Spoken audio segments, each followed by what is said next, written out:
pe piața locală. Bună ziua, sper că ne auzim, ne vedem. Bună ziua, mă auziți? Da, vă, Bună ziua! vă și auzim, vă și vedem, e foarte bine, sperăm ca lucrurile să rămână așa. În primul rând, la fel cum am procedat și cu ceilalți invitați din cadrul conferinței, aș vrea să vă rog să ne spuneți care e perspectiva dumneavoastră, cum vedeți lucrurile pe piața de soluții de cyber security, ce s-a întâmplat în ultimul an de zile în noul context creat de pandemie. Haideți să începem, spre exemplu, cu evoluția atacurilor cibernetice din pandemie. Din păcate, nu o să aduc informații foarte noi, pentru că antevorbitorii mei au tratat foarte bine acest subiect, însă constat cu bucurie că cel puțin există o convergență de opinii asupra amploarei atacurilor și tipurilor de atacuri care s-au întâmplat în 2020 și în continuare se întâmplă în 2021. Relativ la cum au evoluat atacurile în pandemie,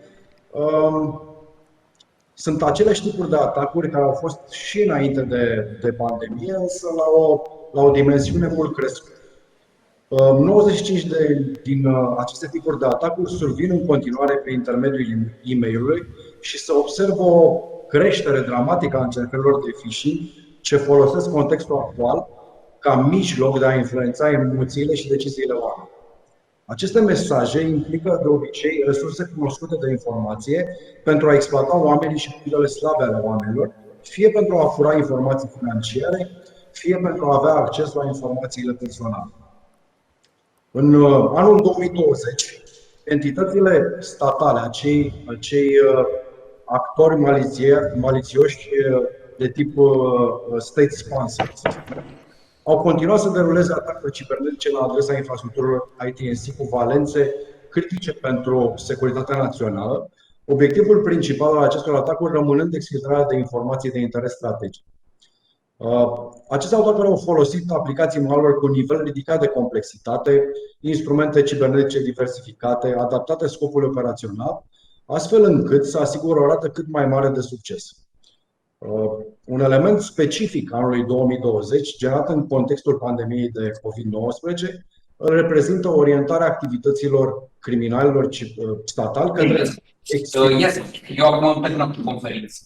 către exfiltrarea de informații din domeniul medical, în special din cadrul companiilor farmaceutice și instituțiilor de cercetare care au dezvoltat vaccinuri împotriva virusului SARS-CoV-2.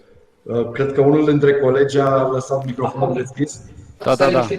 Cred că da și sper să ne ajute colegii mei de la tehnic să rezolvăm problema asta. Cred că e un lucru care se întâmplă.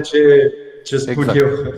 Exact. Cred că e un lucru care se întâmplă în mod constant acum cu acest nou format de conferințe hibrid. Da, se întâmplă. Ok. Se pare că s-a rezolvat. În regulă. Activitatea actorilor cibernetici cu motivație financiară s-a menținut și ea la un nivel ridicat, amenințarea fiind amplificată de pandemia de COVID-19 și de efectele acesteia. A fost regândit modul de lucru și s-au diversificat metodele folosite în scopul valorificării contextului pandemiei. De asemenea, au fost exploatate atât nevoia populației de informare cu privire la evoluția pandemiei, cât și aplicarea modelului work from home ca parte a măsurilor de distanțare socială. În planul atacurilor de tip ransomware, așa cum spuneau și colegii mei, a fost observat un nou trend în rândul atacatorilor. Aceștia recurgând la activități de extorcare a victimei. Acel double extortion, așa cum este denumit. De asemenea, entități din sfera criminalității cibernetice au derulat unele campanii de tip Ransom Distributed Denial of Service, prin care au amenințat victimele cu indisponibilizarea sistemelor ITNC, prin atacuri de tip DDoS, în situația în care suma solicitată nu era plătită.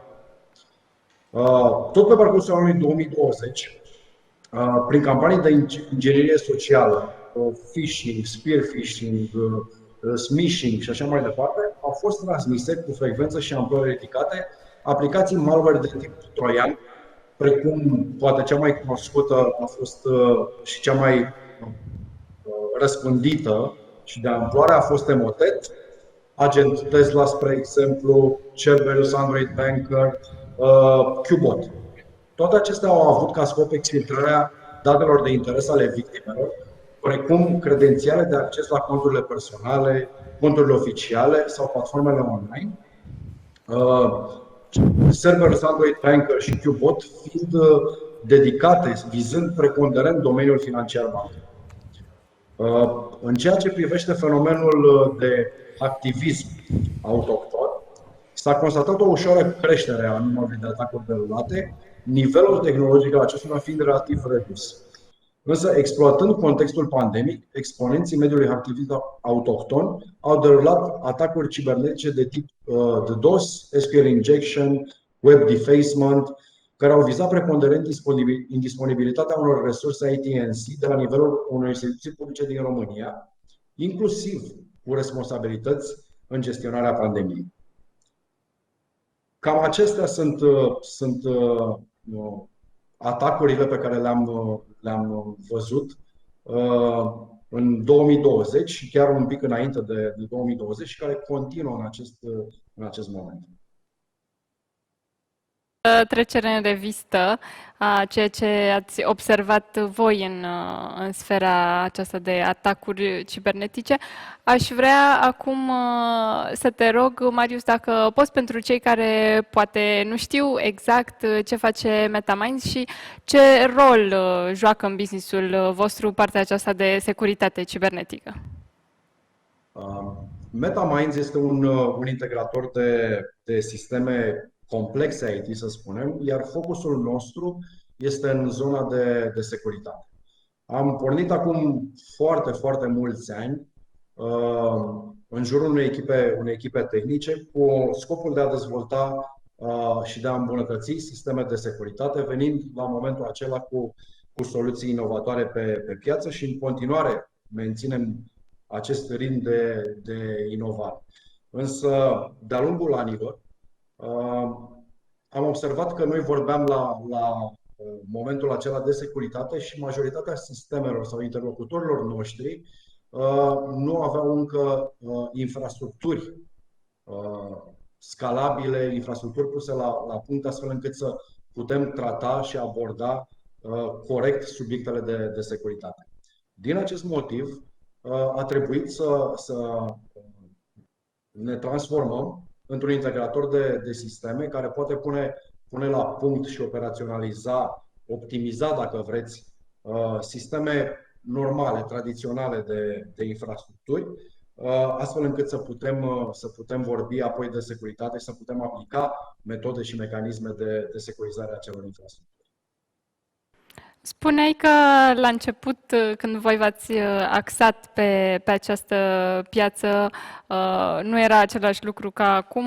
Știm cu toții, au spus și antevorbitorii noștri, doar în ultimul an am accelerat tot acest proces de digitalizare cu 3 ani. Poți face și în cazul MetaMinds o comparație cu cât a crescut practic în ultimul an cererea în cazul vostru pentru astfel de soluții, câți clienți noi ați acumulat în portofoliu în ultimul an? Uitându-mă doar la cererea de noi proiecte care sunt taxate exclusiv pe securitate, ceea ce din punctul meu de vedere este o situație nouă, pentru că până acum majoritatea proiectelor aveau o componentă majoritară, să spunem, de aplicație, software sau de infrastructură. Acum există și apar proiecte atât de extindere și de consolidare a infrastructurilor de securitate naționale, cât și proiecte noi ce se derulează sau urmează să se deruleze în 2021 pentru crearea unor structuri noi de securizare a serviciilor la nivel național. Din punctul meu de vedere, creșterea a fost dublă, dacă nu cumva chiar mai mare. Nu am o statistică exactă, însă din punct de vedere al proiectelor pe care le facem a fost cel puțin dublu. Și repet, foarte îmbucurător este faptul că încep să apară proiecte dedicate exclusiv securității și nu doar proiecte care au marginal o componentă de securitate. Creștere a interesului în anumite industrii în mod special sau este ceva, o evoluție pe care o observați la nivelul pieței? Și întreb acest lucru pornind de la ce spunea Dan Câmpean, directorul general CERTRO, care cred că are o imagine destul de bună asupra ceea ce se întâmplă la nivel național, că totuși nivelul de atenție acordat zonei acestea de cyber security nu este la nivelul la care ar trebui să fie. Într-adevăr, nu este la nivelul la care ar trebui să fie. În continuare se fac niște greșeli ce provin încă din anii de dinainte de pandemie, însă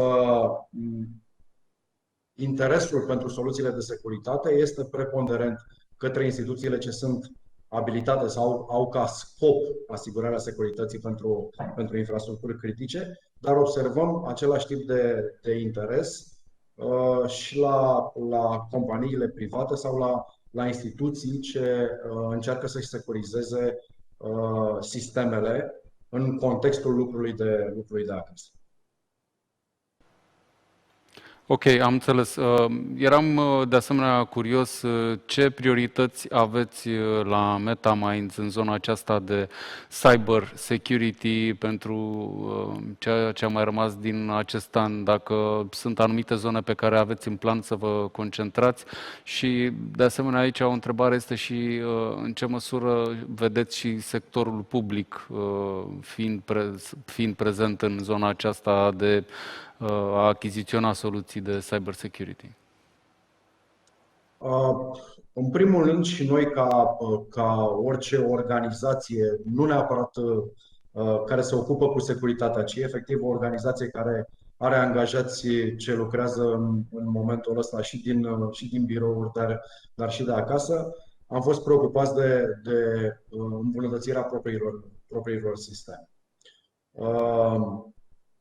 Am dezvoltat atât soluții interne pentru noi, am mărit portofoliul de soluții pe care îl folosim în primul rând noi, acel așa numit dogfooding, practicat de foarte mulți ani de foarte multe companii mari, astfel încât să putem propune portofoliul ăsta de soluții și către clienții noștri.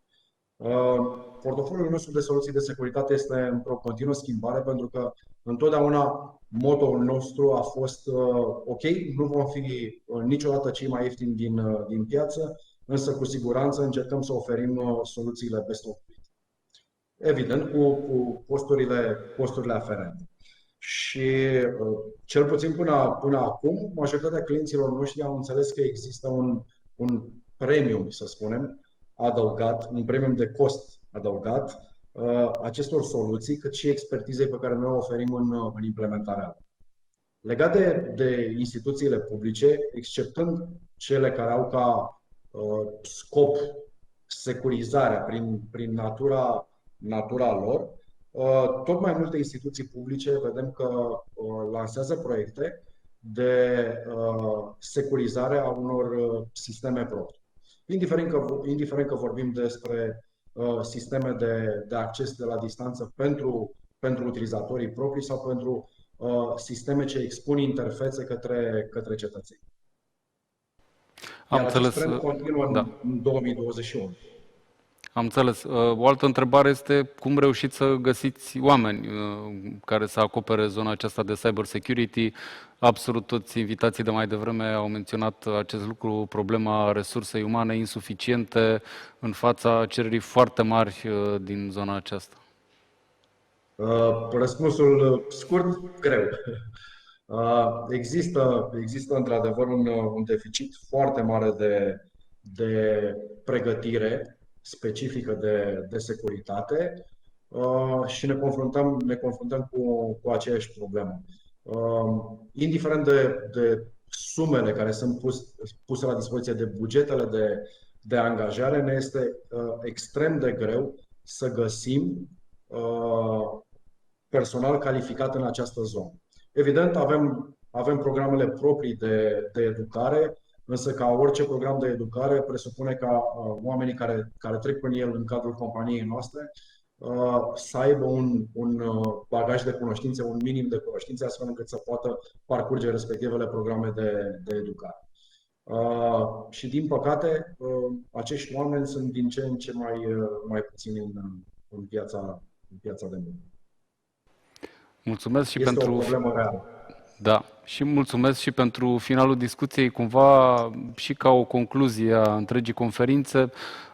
Am să vă rog să spuneți câteva recomandări de bază, aș zice, din zona de cyber security pentru companii. Ce ar trebui să facă?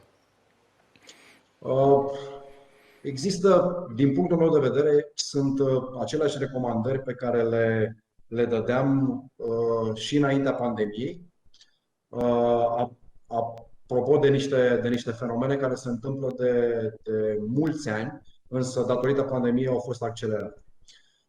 Vorbim în primul rând de creșterea utilizării propriilor dispozitive în companii, așa numitul concept de bring your own device, a tehnologiilor de cloud, într-o combinație de muncă locală și de la distanță, respectiv a tehnologiilor IoT, toate acestea ducând la schimbarea paradigmei de securitate și la dispariția perimetrului de securitate tradițional. Toate aceste tipuri de conexiuni, să spunem, au dus implicit la creșterea accesării din exterior și implicit la un grad semnificativ de sporit al riscurilor de securitate. Astfel, perimetrul de securitate nu mai este relevant în ziua de astăzi. Când acest perimetru este încălcat și este întotdeauna, un atacator are acces aproape fără restricții la rețeaua internă și la sistemele unei organizații. Vestea mai puțin bună este că securitatea cibernetică nu va deveni mai simplă. Atacurile provin acum din toate direcțiile. Da?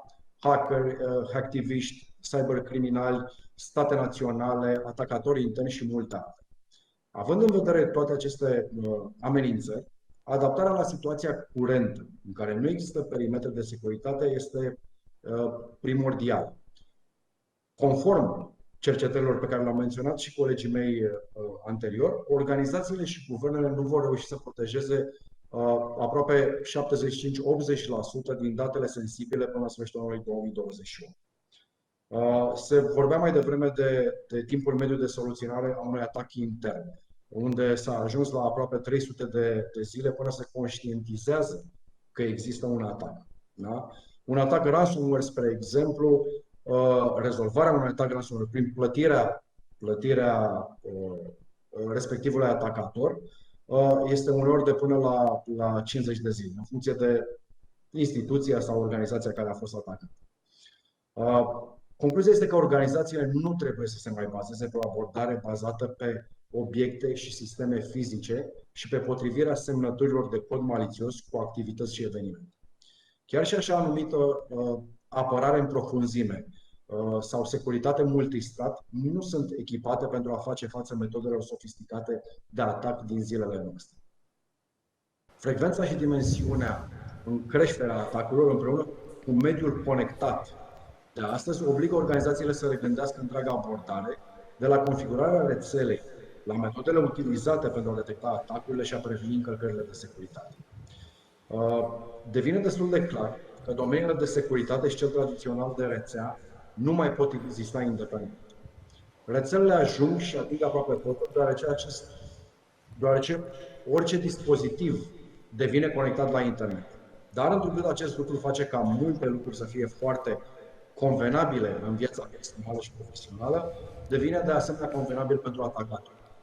Astfel, recomandarea ar fi ca rețelele, ca mediul unic de comunicare, trebuie să aibă funcțiile de securitate incorporate. Transmiterea traficului pentru inspecție și curățare către o zonă dedicată de securitate nu mai este suficientă. Stivele de rețea și securitate trebuie să coexiste. O implicație a acestui lucru este faptul că nu va mai fi suficient ca, spre exemplu, echipamentele sau soluțiile de rețea și de securitate să interacționeze constant și coerent, ci vor trebui să se contopească. Astfel, angajații care posedă abilități extinse în ambele domenii vor avea o cerere din ce în ce mai crescută. Cam acestea ar fi o simplă concluzie. Sunt multe altele care se pot trage. Sunt multe alte recomandări legate de ce trebuie să facă organizațiile. Însă timpul, din păcate, nu ne permite a intra în detalii. Mulțumesc foarte mult, cu siguranță însă vom avea și alte oportunități de a discuta. Mulțumesc foarte mult pentru că ați fost alături de noi astăzi. Mulțumesc și eu. A fost alături de noi Marius Marinescu, Chief Technology Officer în cadrul companiei de integrare de sisteme IT&C MetaMinds. A fost și ultimul speaker invitat astăzi.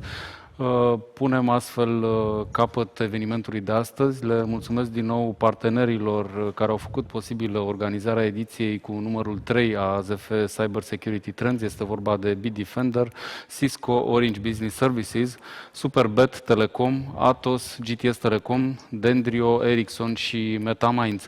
Îi mulțumesc foarte mult colegii mele Ioana Niț, alături de care am moderat astăzi evenimentul.